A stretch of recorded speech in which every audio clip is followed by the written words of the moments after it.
Hello guys, स्वागत है आपका हिल्स इन ब्लॉग्स में। और हम आज आ रखे हैं राहुल भैया के घर। जैसे वो हरे कृष्णा घर पे प्रोग्राम है एक छोटा सा, और आप देखोगे यहाँ पे बहुत सारे लोग हैं, मम्मी पापा अभी तो सब घर के लोग हैं, सारे प्रभु जी लोग आएंगे, फिर लोग गेस्ट लोग आएंगे, पड़ोसी आएंगे, और फिर कीर्तन शुरू होगा। बहुत इंजॉय करने वाले आप लोग। अरे अजय डांस ही कर दो, कटिंग कटिंग रख दो, दोनों रख दो, आ जाओ इधर आओ आप। जय श्री राधे बोलो बाबा। राधे राधे। कोशिश तो कर रहा है। माइक भी ऐसे पकड़ रहा है ऐसे करके।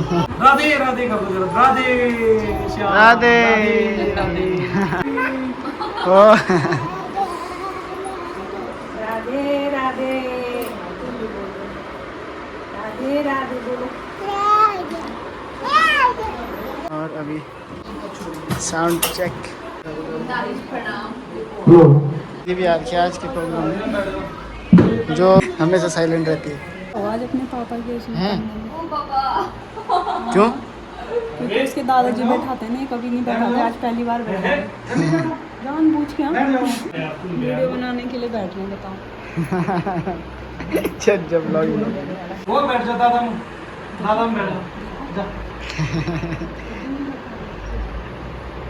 ये ना इंसाफी है। तो चढ़ भी जाता है दादा के उसमें।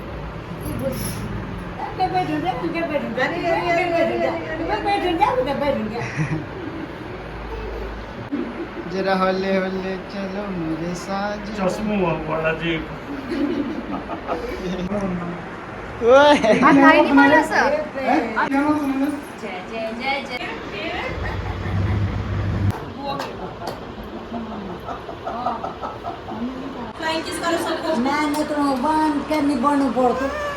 बिग फैन का ना। हरे कृष्णा बोलो, हरे कृष्णा।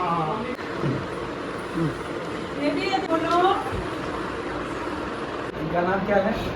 और नाम खाना है। आप गुरु जी हैं, भगवान के दास हैं। नहीं सबके हमारे गुरु जी आप मतलब ना। हरे कृष्णा। हरे कृष्णा। ये बालक हमारा आपने देखा होगा ही। हाँ, जो जय नहीं किया आपने? जय क्या हमने तो दंडवत प्रणाम किया। जय श्री कृष्णा। खाना पहना पहना।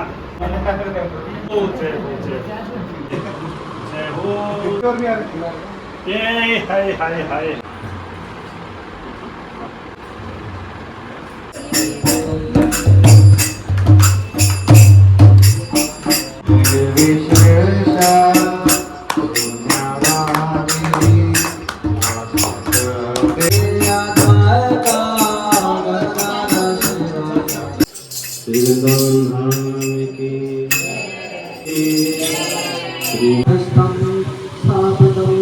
तो ध्यान से सुनिएगा कि अच्छा लगता है, और जो भीगते हैं तो हमारे त्वचा को भी अच्छा लगता है। कहने का मतलब है कि भगवान का प्रेम का प्रतीक है बारिश।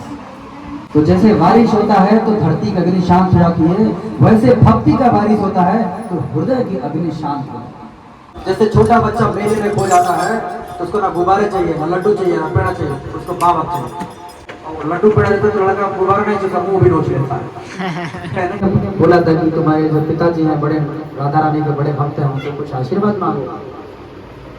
तो बोले कि काम करो, आप वृंदावन जाओ, यमुना के किनारे जाओ, तुम प्रार्थना करना तो तुम्हें पुत्र रत्न की प्राप्ति होगी। ईश्वर मुनि जब वृंदावन में आए, प्रार्थना किए, तो दिन बाद उनको एक पुत्र रत्न की प्राप्ति हुई। उस पुत्र का नाम ही रख दिया यमुना। इन यमुना माता जी है, आध्यात्मिकता से बहुत ही पोटेंशियल लेडी है। जो माताएं होती हैं स्वभावतः उनको भक्ति में मन लगता है। जो पुरुष लोग होते हैं उनका शास्त्रों में बताया गया है पुरुषार्थ ऐसा कुछ करते हैं। वास्तव में भक्ति करने वाले बड़े पुण्यात्मा होते हैं। बोलते हैं मन की व्यथा को दूर हो जाता है तो वो व्यक्ति भगवान की कथा में रमता है। जिसकी मन में व्यथाएं हैं, डाउट है, अलग अलग कलेशों से भरा पड़ा है, उसको भजन में मन नहीं लगता। उनकी माता जी ने अपने पुत्र को एक गुरुकुल में दाखिला दिलाया, जिससे इंचार्ज थे भाषाचार्य। उस समय के बड़े समर्थ पुरुष थे। उस समय एक चक्रवर्ती सम्राट थे, सम्राट के अंडर में एक पंडित थे जिनका नाम है कोलाहल पंडित। सबको हराते थे अपने वार्तालाप में, डिबेट में पंडितों को, और हारा करके जीएसटी वसूलते थे, कर लेते थे। भाषाचार्य को भी हराया। संयोग से भाषाचार्य अपने सारे शिष्यों को 4-5 साल बाद गुरुकुल में बोले कि चलते हरिद्वार, छोड़ घर बार कहाँ चल यमुना जी को बोले कि यमुना आपको अनुरोध ये है कि आपको गुरुकुल का साफ सफाई देख रेख करना है, आप इधर ही रुके। यमुना छोटे बालक थे। उस समय क्या हुआ कि जो कोलाहल पंडित था राजा के अंडर में कार्य करते थे, तो बोला सेनापति को जाओ ये 2 साल से कर नहीं दिए भाषाचार्य, कर लेके आओ। तो पहले लोग किस पे जाते थे? BMW नहीं था, कार नहीं था, क्या था? घोड़ा गाड़ी। और घोड़ा गाड़ी से जब आए तो ऊपर टापू पे चिल्ला रहे कहाँ है भाषाचार्य। वो 5 साल का छोटा बच्ची होश में जोश में आकर बोला कौन हो तुम नीचे आओ जरा, समस्या क्या है? बोला तुम्हारे गुरुजी ने कर नहीं दिया, तुम्हें कर देना है। बोला कर तो बाद में देंगे, पहले तुम अपने गुरुजी को बताना कि हम आएंगे और तुम्हारे गुरुजी को डिबेट में हराएंगे, आइए गुरुबैन। 5 साल के बच्चे पोगो चैनल और डोरेमोन टॉम एंड जेरी देखते हैं, लेकिन वो छोटा बच्चा स्पिरिचुअली इंपॉर्टेंट रहता है। राजा को पता चला कि छोटा बच्चा बोला है कि हम उसको डिबेट में हराएंगे। बोले छोटा बच्चा गलती कर दिया, जाओ बुला के लाओ साहब। दोबारा बोला चलो तुमको राजा साहब बुलाए। बोला मैं बोला था तुम पागल हो, तुम महामूर्ख हो, इतने बड़े ब्राह्मण पंडित को मैं हराने आ रहा हूँ और एक घोड़े का पाल की राजा बाजा लेकर के आके इधर जाओ, बोल दो कि ऐसे बोला, हम ऐसे जाने वाले नहीं है। तो जाके जब राजा को बताया कि राजा देखने में तो छोटा है लेकिन जितना ऊपर है उतना नीचे भी रहो, तो राजा बड़े खुश भी हुए। बोले काम करो, सब व्यवस्था करो। राजा बाजा पालकी के साथ उनसे पहुंचे तब तक भाषाचार्य भी पधार था। भाषाचार्य बोले हे वत्स, ये आजकल के जो राजा लोग हैं, यही वकील यही जज, तुम एक काम करो, बोलो SORRY, सॉरी बोल दो, क्षमा मांग लो, ये तुमको माफ कर देंगे, तुमने गलती कर दिया है। बोले गुरुमुख पद्म वाक्य चित्त करिया के आर ना करी हो मन आशा। हे गुरु महाराज, आपके शब्दों पर हमें पूर्ण विश्वास है, आशा है, आप मुझे आशीर्वाद दीजिए। जैसे वामन देव ने बलि महाराज का सब कुछ हर लिया, उस जाकर के कोलाहल पंडित की विद्वता को मैं हर बोलते तथास्तु, तुम जाओ। पहले माइक नहीं हुआ करता, लेकिन लोगों के अंदर सुनने की इतनी शक्ति थी कि ईथर से आकाश से आवाज को सुन लेते थे, और बोलने की इतनी शक्ति थी कि 80-80 हजार लोग को अपने शब्दों से सुना सकते। आजकल वो शक्ति नहीं है। ऐसे उन्होंने आशीर्वाद दिया, जब जाने लगे थे पूरी धरती पर जितने ब्राह्मणों को पंडितों को हराया था, साधुओं को हराया था, सब लोग आशीर्वाद देने लगे। पलक सुरक्षा हमारी आंखों को करती है, वैसे आशीर्वाद हमें सुरक्षा पहुंचाता। पहुंचे तो आमने सामने चेयर लग गई। कोलाहल पंडित गुस्से में लाल, ये छोटा बालक हमसे इतना बड़ा पंगा ले लिया है, उसकी जरूरत। राजा रानी ऊपर बैठे हैं, तलवार राजा बोल रहा अगर ये बच्चा जीत जाता है तो मैं इसको युवराज बना दूंगा। पत्नी बोलती है युवराज की बात करते हैं, हम इसकी दासी बन जाएंगे। बगल में ब्राह्मण बैठा, झूठ मत बोलना तुम लोग, ये सब साक्षी हैं। बोला अरे एक बार मतलब रघुकुल रीत सदा चलिए, प्राण जाए पर वचन न जाए, हम बोल दिए तो बोल दिए, डन। अब ऐसा डील हो गया। बच्चा को नहीं पता कि मैं राज बनने वाला हूँ, आपस में हो गया फैसला। प्रश्न करने लगे कोलाहल। ये जो बैठे थे छोटे बालक बोले कि ये बताओ इतने देर से प्रश्न कर रहे हो, थोड़ा पानी नहीं मंगाओ। तुमसे बड़ा ऊंट है, तुमसे बड़ा हाथी है, अगर तुम मेरा हाइट देख कर, मेरा उम्र देख करके छोटे छोटे प्रश्न कर रहे हो, थोड़ा बढ़िया ढंग का प्रश्न करो कि हम उत्तर दे पाए, मजा आए, हमें आनंद आए। क्योंकि तो गुस्से में आकर के बोला तुम ही करो प्रश्न। बोला हम तो करेंगे लेकिन तुमसे ज्यादा बुद्धिमान ऊंट और हाथी हो सकता है। फिर सब लोग इंतजार कर रहे हैं बच्चा को क्या प्रश्न करने वाले हैं। तो बच्चा ने ध्यान से सुनिएगा, पहला प्रश्न किया, वर्णन करो कि तुम्हारी जो माँ है वह बाज है।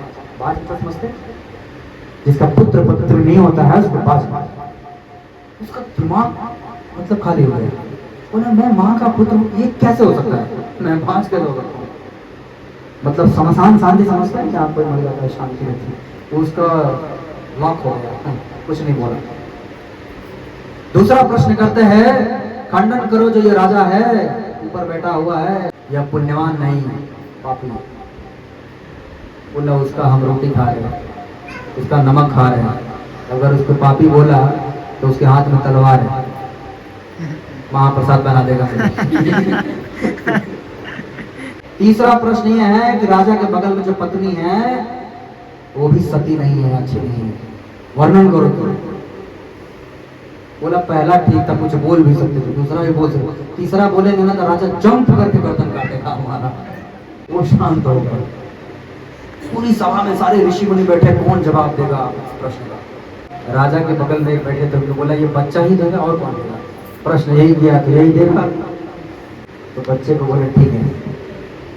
अब बच्चे का सिंहासन ऊंचा कर दिया गया।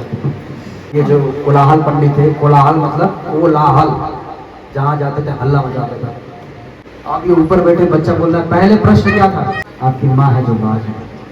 देखिए वर्णन आता है शास्त्रों में कि जिसका एक पुत्र हो या एक पुत्री हो, मनुष्य संहिता जैसे सब भारत देश में रहना है तो भारत का संविधान पालन करना है, उस तरह मनुष्य संहिता में वर्णन है कि जिसका एक पुत्र हो या एक पुत्री हो उसको बाज बोलता है। मतलब दो काउंटिंग में कितना होना चाहिए, दो दो दो पुत्र हो या दो पुत्री हो या एक पुत्र पुत्री हो, एक हो तो क्या बोलता है बाज। आधे लोग को समझ में आया, आधे लोग को नहीं। बोला समझो मत, छोटा बच्चों को दिखाओ चांद दिखाई दे रहा है, सूर्य दिखाई दे रहा है, बोला कितना बड़ा है, बोला प्लेट जैसा बड़ा है, वो धरती से बड़ा है। अपने बुद्धि से समझ। आपके घर से कोई आए, हाँ, तो आप अपनी माता से कितना प्रेम करती है बताएगा, अपने बुद्धि से कोई बात बता पाएंगे नहीं, बता आप बता पाएंगे अपनी माँ से कितना प्रेम करते नहीं। उसी तरह ये सब विद्याएं हैं, इसको सटल साइंस बोलते हैं, सूक्ष्म विज्ञान। दूसरा प्रश्न क्या था, राजापाल। राजा का जिस दिन राज्याभिषेक होता है ना जी, उस दिन उसके राज्य काल में कोई अगर पुण्य कर्म भी करता है उसको 1/6 मिलता है। जैसे घर का व्यक्ति कोई गलत काम कर रहा है, कुल का नाश कर दिया तुमने, गलत काम हो गया, कुल का नाश कैसे हो गया, लेकिन जिस कुल में रहता है उस कुल का नाश। उस तरह क्या बोलते हैं, जिस दिन राजा बनता है तो उसके पूरे राज्य में, सल्तनत में अगर कोई पुण्य कर्म करता है तो उस राजा को 1/6 मिलता है, और पाप भी करते हैं तो 1/6 मिलता है। और इस राज्य काल में ज्यादा से ज्यादा पाप हुआ है, इस कारण यह राजा जो है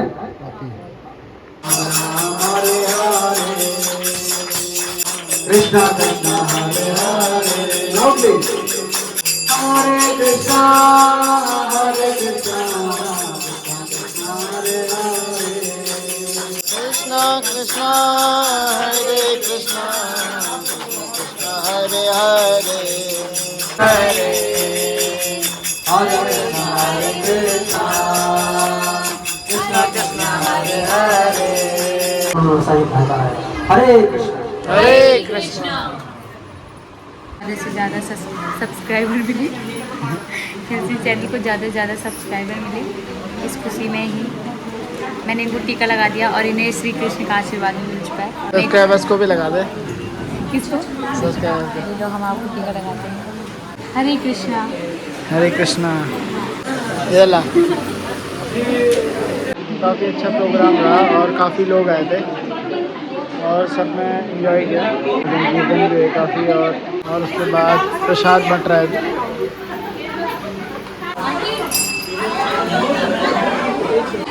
ये इसका ख़त्म नहीं हुआ अभी इसका। मिट्टी बाहर जा, चलो।